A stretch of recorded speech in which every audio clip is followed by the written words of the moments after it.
സാമ്പത്തിക വിദഗ്ധൻ ഡോക്ടർ രാജേഷ് കുമാറിലേക്കാണ് ഇനി. ഡോക്ടർ രാജേഷ് കുമാർ, പ്രധാനമന്ത്രി പറഞ്ഞത് ഒരു പുതുതലമുറയെ അഭിസംബോധന ചെയ്യുന്ന ബജറ്റ് ആണ് ഇന്ന് നിർമ്മല സീതാരാമൻ അവതരിപ്പിച്ചത് എന്നതാണ്.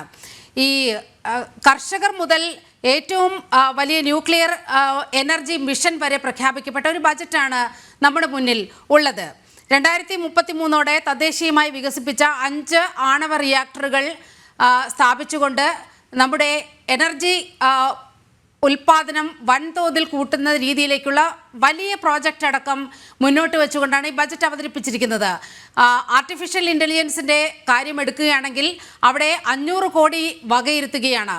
ഇതൊക്കെ വളരെ കൃത്യമായി ഈ രാജ്യത്തിൻ്റെ വികസനത്തിലേക്ക് വഴിതെളിക്കുന്നതല്ലേ? പ്രത്യേകിച്ച് യുവാക്കളുടെയൊക്കെ വലിയ സ്വപ്നങ്ങൾക്ക് നിറം പകരുന്ന പദ്ധതികളല്ലേ ഇന്ന് ഈ ബജറ്റിൽ പ്രഖ്യാപിക്കപ്പെട്ടിട്ടുള്ളത്? തീർച്ചയായിട്ടും ഒരു സംശയമില്ലാതെ നമുക്ക് പറയാൻ പറ്റും. വളരെ ഫ്യൂച്ചറിസ്റ്റിക് ആയിട്ട് നോക്കുന്ന ഒരു കാഴ്ചപ്പാടോടെ തന്നെയാണ് ഗവൺമെൻറ് മുന്നോട്ട് പോകുന്നത്. പിന്നെ ചില ഫാക്ച്വലായിട്ടുള്ള കാര്യങ്ങൾ കറക്റ്റ് ചെയ്യേണ്ടതായിട്ടുണ്ട്. നമ്മളൊരു മീഡിയയിൽ വന്ന് പറയുമ്പോൾ കൃത്യമായി കാര്യങ്ങൾ മനസ്സിലാക്കാതെ ചില കാര്യങ്ങൾ പറഞ്ഞാൽ അത് തെറ്റാന്ന് തന്നെ പറയേണ്ടി വരും. കാരണം നമ്മൾക്ക് ടാക്സ് ഇനത്തിൽ ജനങ്ങൾക്ക് ഒരു സേവിങ്ങും ഇല്ല, 12 ലക്ഷം രൂപ വരെയുള്ളവർക്ക് സേവിങ് ഇല്ല എന്നൊന്നും പറയുന്നത് തെറ്റാണ്. ഏതാണ്ട് 24 ലക്ഷം രൂപയുള്ള ആൾക്ക് 1,10,000 രൂപ ടേബിൾ വേണമെങ്കിൽ ഞാൻ അയച്ചു കൊടുക്കാം. ഞാൻ ഇന്ന് അത് കാൽക്കുലേറ്റ് ചെയ്ത് വെച്ചുകൊണ്ടാണ്. എൻ്റെ ഒരു ഫിനാൻസിൽ പഠിപ്പിക്കുന്ന അധ്യാപനാണ് ഞാൻ, ടാക്സേഷൻ എൻ്റെ ഒരു സബ്ജക്റ്റ് വേണം. അപ്പോൾ 1,10,000 രൂപയോളം 24 ലക്ഷം രൂപ വരെ ശമ്പളം കിട്ടുന്ന ആൾക്ക് സേവിങ് ഉണ്ട്. അത് 20 ലക്ഷം ആണെങ്കിൽ 80,000 സംതിങ് കാര്യങ്ങളുണ്ട്. ഈ മിഡ് ഇൻകത്തിൽപ്പെട്ട ആളുകൾക്ക് ഗവൺമെൻറ് ഒന്നും ചെയ്യുന്നില്ല എന്നുള്ള മുറവിളി കുറച്ച് കാലമായിട്ട് ഉണ്ടായിട്ടുണ്ട്, പല ബഡ്ജറ്റുകളിലും പറഞ്ഞിട്ടുണ്ട്. ഗവൺമെൻറ്റിന് പല സാഹചര്യങ്ങളെയും അഭിമുഖീകരിക്കേണ്ടതായിട്ട് വന്നിട്ടുണ്ട്. കോവിഡ് പോലത്തെ കാര്യങ്ങൾ ഇതെല്ലാം ഓവർകം ചെയ്തിട്ടാണ് ഗവൺമെൻറ് മുന്നോട്ട് പോയിക്കൊണ്ടിരിക്കുന്നത്. അപ്പോൾ സാമ്പത്തിക സ്ഥിതിയിലുണ്ടായ ചില പ്രശ്നങ്ങളെ കൊണ്ടൊക്കെയാണ് ഗവൺമെൻറ് ചെയ്യുക. അപ്പോൾ കൃത്യമായ റൈറ്റ് ടൈം വന്നപ്പോൾ ഗവൺമെൻറ് അത് ചെയ്തു. അതിനുള്ള ഒരു കൃത്യമായ ഒരു ആവശ്യകത ഉണ്ടായിട്ടുണ്ട്. പിന്നെ അത് പൊളിറ്റിക്കലായിട്ടും അല്ലെങ്കിൽ ഇലക്ഷനെ ഗുണം ചെയ്യുമോ എന്നൊക്കെ പറഞ്ഞ് തീർച്ചയായിട്ടും അതുണ്ടാവാം. അതായത് ഭരിക്കുന്ന ഗവൺമെന്റും പൊളിറ്റിക്കൽ പാർട്ടീസ് അല്ലേ ഭരിക്കുന്നത് 5 വർഷം കൂടുമ്പോൾ. സ്വാഭാവികമായിട്ട് രാഷ്ട്രീയം കടന്നു വരിക എന്നുള്ളത് ശരിയാണ്. പക്ഷേ ആസ് എ പോളിസി അത് അങ്ങനെ ഇല്ല എന്നൊക്കെ പറയുന്നത് വളരെ തെറ്റായ കാര്യമാണ്. അങ്ങനെയുള്ള ആളുകൾക്ക് ഇത് ഈസിലി അവൈലബിൾ ആണ്. അല്ലെങ്കിൽ എൻ്റെ അടുത്ത് ചോദിച്ചാൽ ഞാനത് അയച്ചു കൊടുക്കാൻ തയ്യാറാണ്. രണ്ടാമത് തീർച്ചയാണ് ഈ ആർട്ടിഫിഷ്യൽ ഇൻ്റലിജൻസ് പോലത്തെ കാര്യങ്ങളില്ല. ഇപ്പം ചൈന അതിന് മുന്നേറിക്കൊണ്ടിരിക്കുന്ന ഒരു ഇതാണ് നമ്മൾ കാണുന്നത്. അപ്പോൾ പുതിയതായി വരുന്ന ശാസ്ത്ര സാങ്കേതിക വിദ്യ കൊണ്ടുവരിക, അത് എഡ്യൂക്കേഷണൽ ഇൻസ്റ്റിറ്റ്യൂഷൻ പ്രത്യേകിച്ച് ടെക്നിക്കൽ എഡ്യൂക്കേഷൻ അത് വളരെയധികം വർദ്ധിപ്പിക്കുകയല്ലേ. IIT-കളുടെ എണ്ണം വർദ്ധിപ്പിച്ചു, IIM-കളുടെ എണ്ണം വർദ്ധിപ്പിച്ചു, all India institute of medical science എല്ലായിടത്തും വന്നു, മെഡിക്കൽ സീറ്റുകൾ വർദ്ധിച്ചു. അപ്പം എന്താണ്, പ്രൊഫഷണലി എഡ്യൂക്കേറ്റഡ് ആയ ആളുകൾ capable of making them employable. പഴയ പോലെ ഇപ്പോൾ സാധാരണ ഒരു ഡിഗ്രി കിട്ടിക്കഴിഞ്ഞാൽ അവർക്ക് കാര്യമില്ല, അവരെ സ്കിൽഡ് ചെയ്യണം.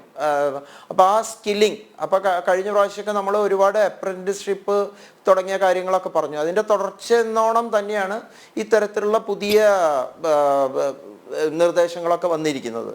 കാർഷിക മേഖലയിൽ ഗവൺമെൻറ്റിന് ഫോക്കസ് ഇല്ല എന്ന് പറഞ്ഞാൽ ഞാൻ അതിനോട് മുഴുവനായിട്ട് യോജിക്കുന്ന ഒരു വ്യക്തിയല്ല. കാരണം ഈ കാർഷിക ബില്ല് വന്ന ആ സമയത്ത് അത് പിന്നീട് ഗവൺമെൻറ് തന്നെ അതിൽ നിന്ന് പിന്നോട്ട് പോകേണ്ട ഒരു അവസ്ഥയുണ്ട്. അതിൻ്റെ എഡ്യൂക്കേഷനും കാര്യങ്ങളും ഇപ്പോൾ കോൺട്രാക്ട് ഫാമിംഗ് പോലത്തെ കാര്യങ്ങൾ ആരോ പറഞ്ഞു, യൂറിയ അങ്ങനത്തെ കാര്യങ്ങൾ, ഇപ്പോൾ ഒരുപാട് കാര്യങ്ങളുണ്ട്. കർഷകന് നൂതന സാങ്കേതിക വിദ്യ കർഷകൻ്റെ അടുത്തേക്ക് എത്തേണ്ടതായ ആവശ്യങ്ങളുണ്ട്. പുതിയ പുതിയ ഫാമിംഗ് ടെക്നോളജികൾ, വിദേശ സ്ഥലങ്ങളിലുള്ള പുതിയ കാർഷിക, അപ്പോൾ അതിനൊക്കെ വലിയ രീതിയിൽ ഈ കോൺട്രാക്ട് ഫാമിംഗ് ഉപകരിക്കുമെന്നാണ് ഞാൻ വിചാരിക്കുന്നത്. കാരണം കൃഷിയിലൊരു ന്യൂനതമായ കാര്യങ്ങളുണ്ടാവണം. അതായത് പ്രൊഡക്ടിവിറ്റി വർദ്ധിപ്പിക്കേണ്ടതായ കുറേ സ്റ്റെപ്സുകളുണ്ട്.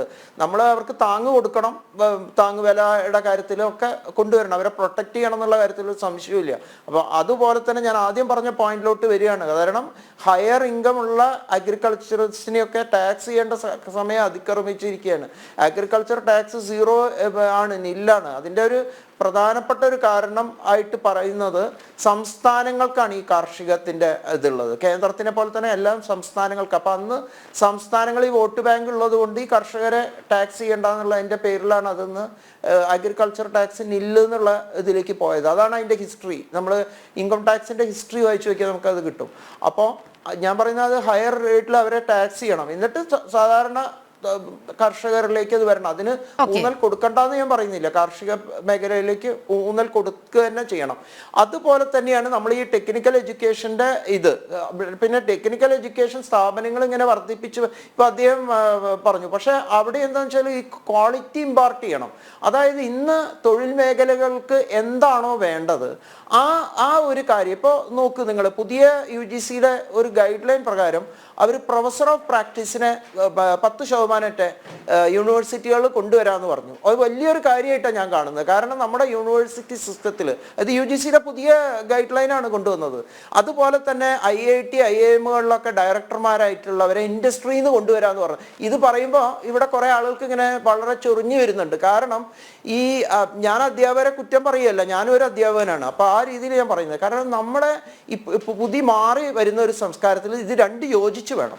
കോൺസെപ്ച്വൽ ക്ലാരിറ്റി പഠിപ്പിക്കുന്ന അധ്യാപകൻ ഉണ്ടാവണം, അതേപോലെ തന്നെ പ്രാക്ടീഷണറായ അധ്യാപകരും. അവരും കൂടി വന്നെങ്കിൽ ഒരു തൊഴിലധിഷ്ഠിത എന്താണ് നമ്മൾ പുറത്ത് കമ്പോളത്തിൽ വിപണിക്ക് വേണ്ടത് ആ രീതിയിൽ ഇവരെ ഇക്വിപ്പ് ചെയ്തെടുക്കണം. അല്ലാതെ വെറുതെ ഒരു ഡിഗ്രി സർട്ടിഫിക്കറ്റ് കൊടുക്കുന്ന സംഭവമായി മാറരുത്.